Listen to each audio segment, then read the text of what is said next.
welcome back to Knowing Me, Knowing You. Woohoo, the KMKY family. And I was just tuning into our past episode, which for any listeners and viewers is episode 42. It was the power of chanting the mantra and living in love and abundance. And what a great conversation we had. There's a lot in there. So I encourage everyone, once you've listened to our conversation today, which is going to be very different to that conversation, there was a lot that we spoke about. And I think we should start with our water ritual, right? Yes, And yes. I was going to say that before I say anything. I think I want everyone or whoever's listening to this right now to get to their water bottles. Let's pick it up and let's all take a sip together, because I think water is a fundamental essential of life for us, and we don't drink water enough. So right, yeah. to everyone tuning in, thank you so much. Cheers. Cheers. Yeah, I think about you often when I sit and doing any editing and stuff. I'm like, oh, where's my water? It's like Varun sitting on my shoulder. There we Water. go. I think more of us need that, because I mean, I'm the same with my wife. You know, she doesn't drink Yeah. enough water, and I had to remind her. But now the good thing is my kid does the reminder for me. So, Right. Well, so what tip would you give anyone that is tuning in and watching us on YouTube if they're in that space of, I just know in my heart, I can just feel I'm not in the right place. I feel that gap inside of me. What tip would you leave with them if they're in that crossroad in their life, that fork in the road? you know, one of the things that I felt scary about is because I didn't have a source of income coming in, right? Yeah. For a period of time. I had to support myself. So if people are in that situation where they're concerned about that, I would say on your off time, keep your job, but on your off time, figure out what that thing is. You know, it's trial and error. Try out something for a month, 2 months. Maybe you don't like it, move on to the next thing. But take some time to figure out what that thing is, so that when you are ready to leave your job, you know what you're moving into. Yeah. And you have something. You're painting a picture on a canvas, and you already have a canvas started. You know.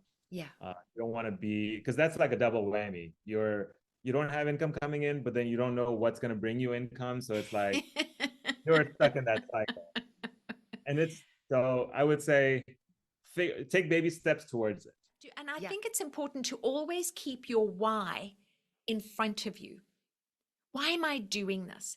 What is it that I see for myself? And again, just try here, try there. If it doesn't work, there's no failure, right? Success, where the success is failing, because you're learning something along the way, right? Yeah, it's only a failure if you don't learn something from it. Yeah. But if you learn something from it, it's a success, and now you can apply that lesson to the next one. Right. Yeah. Yeah. So you've had a little bit of success in your life becoming a daddy. Daddyhood. I see the big smile, and I love seeing on your social feed little Kavir. He's so cute. He's 2 years old now, right? So yeah. This May he'll be two. oh Time my, is by. It's been quite a journey. yeah, I'm sure your first child, right? So big. You have become a children's book author, which I was so delighted to see and learn. I think you've got the book there with you, right? I know I got it on my iPad and stuff. Right, exciting. Woo! Yes, super excited about this book. Actually, I had this idea of writing a book, not a kid's book, but just a book in general. I've had this for 10 years. While I was going through my stuff in 2013 is when I wanted to, write my story down. And that was more of a nonfiction side. Yeah. Last year I realized, you know what, I can do this. There are certain things that I want to teach kids, especially Kabir, something about our culture, and if not culture, then even values that are important to a good human being, let's say, like service or empathy, or why not expose kids to these ideas early on in their life? Yeah. You know, Yeah. I look at these Yeah. as tools that they could utilize as they grow. Yeah. Well, and so the book is called Dancing with Kites and Uttarayan Adventure. Did I say that right? Yes, you did. That was on Oh, the spot. good. Thanks to Google. I had to be sure that I got that right. The creative process. Like, how did you approach, developing the characters? Like, where did that all come from? Crafting this, you know, narrative, this engaging narrative, the integration of the kite flying, because that is also part of a cultural Indian festival which occurs once a year, and I believe it's in Gujarat, right? They have this festival. And I also learned that there's 31 international countries that travel to Gujarat to be a part of this festival in January.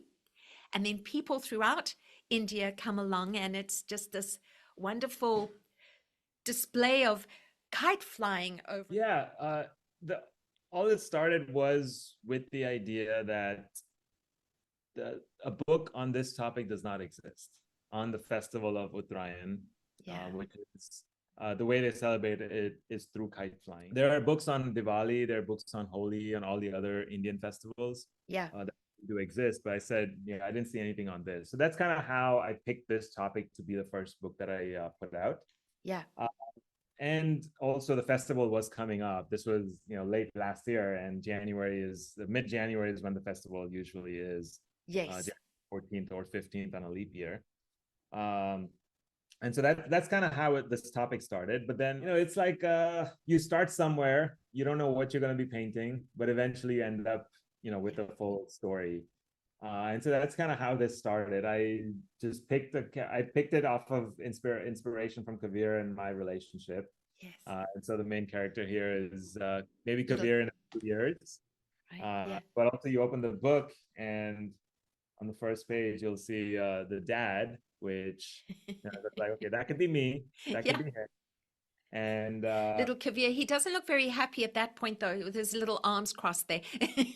yes, he wants to play video games. He doesn't want to go out and fly kites. He's like, why do I go outdoors? I don't want to do that. Let me go virtually outdoors. Right. Yeah. So that's his whole thing. That's why he's sitting disappointed here, that he wants to play video games. Yeah, he gets interested in this. He is as he goes to it, as he sees what's going on, as he actually experiences the festival. That's when he starts realizing, like, okay, this is actually something fun, and I could enjoy doing this. Yeah. And I feel like kids over here in America have this kind of experience where maybe they don't want to learn how to fly kites, or they don't want to be outside. So this book was kind of, okay, let me bring that element in here. And that's Yes. kind of how it started off the book in that sense. Yes. I also wanted to cover the historical, spiritual significance. So kind of go into the history of what this is about, and how you take dips in the Ganga, in the river Ganga, or any body of water that as a cleansing.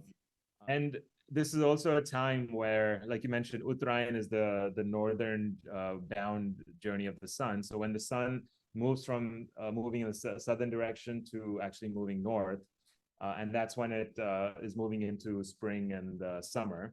And the one thing interesting is I also wanted to cover how they celebrate this in India versus how we celebrate here in So you look in the back of the book, and here you see that people are on terraces on top of the building. And that's how they fly the kites. And I also put a Indian kite there to signify that this is what. Yeah.